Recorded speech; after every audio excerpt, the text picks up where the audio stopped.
Famous friends, huge wealth, showing up at the best fashion events. For some people, that could be the dream of a lifetime. But the woman I'm going to tell you about today had it all at once. I know. You've probably heard this story before. But what can I do? I always try to research topics that interest me and share them with you. Even though most people already know what this case is about, I think it's important to give a short summary. The shocking story I'm about to tell you is about a woman named Abby Choi. Her wealth eventually led to her death. That's about as short and clear as it gets. Before we start, I'd ask you to like this video, drop a comment, and subscribe to the channel. Now, turn on your universe mode, because nothing in the universe should interrupt you while watching this. So, who was Abby Choi? She was 28 years old and considered one of the most famous figures in Hong Kong's fashion industry. She grew up in a very wealthy family. Her parents were respected in China's business world. Abby's personal wealth was estimated at $12 to $13 million. In 2023, she had over 100,000 followers on Instagram and was also very popular on Weibo, the platform most used in China. She loved Gucci, Dior, Chanel, and Valentino, and regularly attended fashion weeks around the world, especially Paris Fashion Week. She mingled with celebrities, appeared in major magazines, and was remembered as one of the most searched for names in fashion.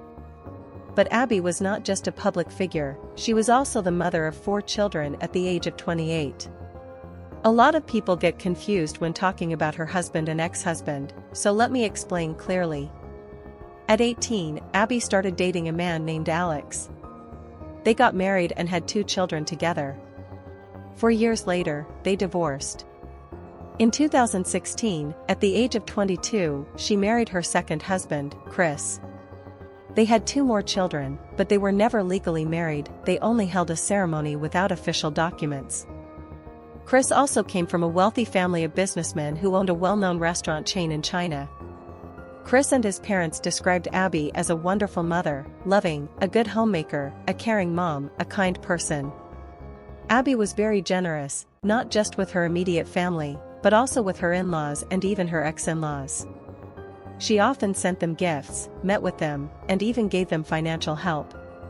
Even years after divorcing Alex, she continued to support his parents. Many people wondered, why would she do that?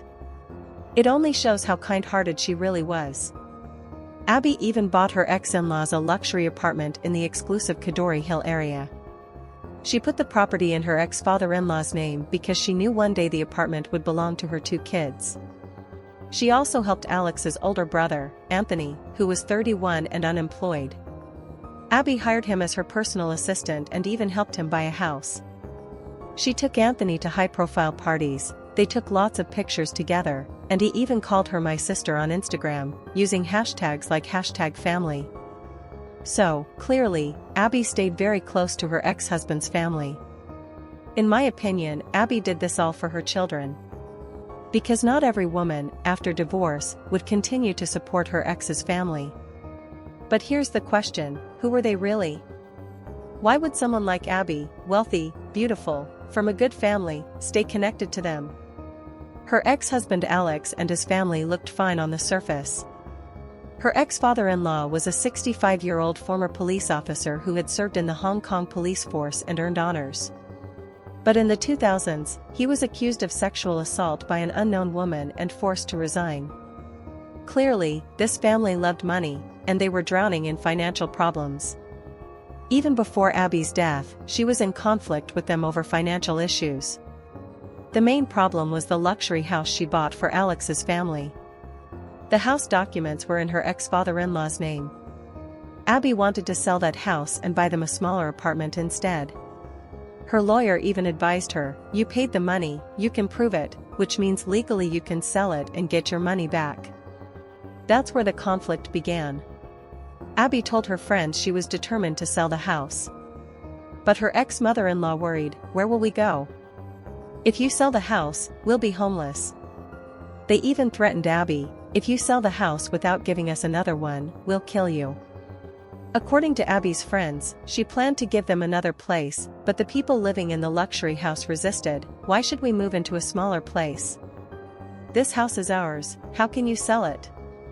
They didn't want to give up their luxurious lifestyle. This shows they were very ungrateful. It was like they felt Abby owed them forever.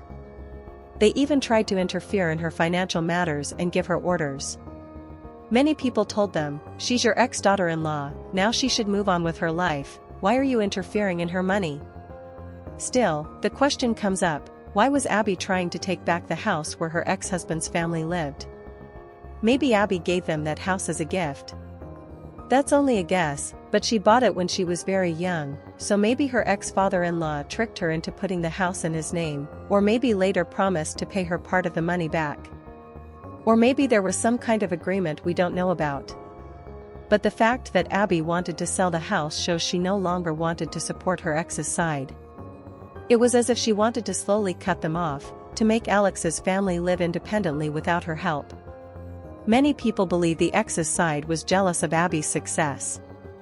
She was becoming more and more famous, rich, and a star on social media. Even though Abby invited them to her luxury birthday parties, trips, and dinners, instead of being grateful, they just grew more bitter.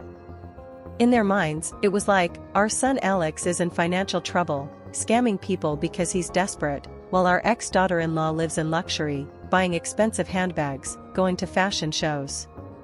In short, they blamed Abby's success for their own failures. These crazy thoughts made them see Abby as the enemy. By now, I think you fully feel the atmosphere around Abby Choi. Now let's move on to the days of the event itself, the reason I'm telling you this story. According to the police version, the plan was made by her ex-father-in-law, the former policeman. They believe he planned to kill Abby because she wasn't officially married, and her wealth and money would eventually go to her children, meaning the first 2 kids and the second 2 kids.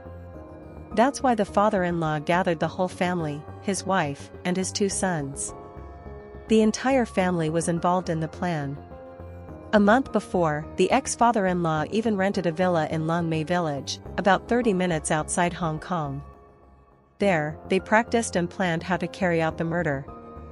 Neighbors said they saw him several times, and he never smiled, always looked around with suspicion. Finally, on February 21st, Anthony picked Abby up as usual. Because he worked with Abby and was like her driver, always taking her to work. But this time, what happened on the road isn't exactly clear. The theory is that Anthony hit Abby on the head, knocking her into a coma, and then took her to that villa. The police found holes in her skull, which may have been the initial cause of death. Neighbors said they heard a woman's screams from the villa. This means she was still alive when she arrived there. Then 3 men dismembered her. They hid her legs and lower body in a refrigerator. Her head, with hair, was found boiling in a steel pot of soup. This is truly horrific. The upper part of her body was never found. Police investigations show they were trying to get rid of her remains little by little, even discarding the first parts on February 22nd. Abby was reported missing that same day. Police checked surveillance cameras and saw the last person she was with was Anthony. After 3 days of searching, they found Abby's remains in the villa in Tai Pa Village, Hong Kong. Besides that, they also found an electric saw, a regular saw, clothing, and other items. Hundreds of police searched through trash for missing body parts. They said they found some bones, but I don't know for sure. Soon all the people involved in the crime were arrested. In the end, Alex, her ex-husband, was also caught. He was trying to escape on a boat when they arrested him with a large amount of money. Right now, they're all being held in custody, and the court process is still going on. Everything was supposed to be decided on June 27, 2025, but so far no official information has been released. Abby's friends left messages, filled with grief and shock. Most people had the same question, maybe 1 or 2 people could plan something like this, but how could the entire family agree to it? Especially someone like Anthony.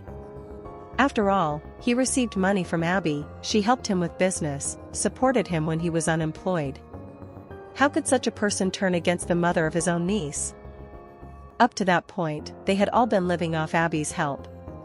But still, it wasn't enough, they wanted even more from her. The media compared this case to the movie Parasite. You know, if you keep helping someone all the time, always saying yes, then the day you finally say no, they'll paint you as the bad guy. I think you've drawn your own conclusion from this video. No matter how kind you are, no matter how much you help those in need, you need to know that some people might be in need, but they don't deserve your help. Leave your thoughts in the comments. And if you don't know what to write, just encourage others to subscribe to the channel by writing, "Subscribe." Love you all, take care of yourselves. For now, goodbye.